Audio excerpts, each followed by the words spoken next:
কিভাবে CapCut pro download করবেন এবং কিভাবে ক্যাপকাট প্রো ব্যবহার করবেন। ক্যাপকাট প্রো ফ্রি ডাউনলোড করার জন্য আমরা প্রথমে প্লে স্টোর ওপেন করি এবং প্লে স্টোর থেকে যে কোনো একটি ভিপিএন অ্যাপস ইনস্টল করবেন। আমি এখানে সুপার ভিপিএন অ্যাপসটা ইনস্টল করি এবং কানেক্টে ক্লিক করে এখানে আমরা অটো কানেক্টিং করি। এখন দেখেন ভিপিএনটি কানেক্টেড হয়েছে।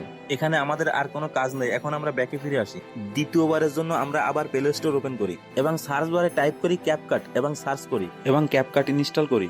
এখন CapCut pro video editing apps open করার জন্য আমরা এখানে ওপেনে ক্লিক করি, তারপর এখানে এগ্রি এন্ড কন্টিনিউতে ক্লিক করি, তারপর এখানে স্কিপ করে সামনের দিকে যাই। এখন দেখেন ক্যাপকাট প্রো ভার্সনটা ওপেন হয়ে গেছে। আপনারা এখানে পছন্দ মতো সকল প্রকার এডিটিং করতে পারবেন। আমরা আমাদের ভিডিওতে আমাদের পছন্দ মতো ক্যাপকাটের ফিল্টার, ইফেক্ট, টেক্সট সকল ধরনের ফিচার্স ফ্রি ব্যবহার করতে পারবো। এবং এই প্রসেসিং এ ক্যাপকাট প্রো ভার্সন যদি কারোর মোবাইলে সাপোর্ট না করে তাহলে সে আমার টেলিগ্রাম চ্যানেল থেকে নিয়ে ক্যাপকাট প্রো ভার্সন ব্যবহার করে দেখতে পারেন। এই ভিডিও ডিসক্রিপশন এবং ভিডিওর ফার্স্ট কমেন্টে আমার টেলিগ্রাম চ্যানেলের লিংক পেয়ে যাবেন। ধন্যবাদ ভিডিওটি দেখার জন্য। আল্লাহ হাফেজ।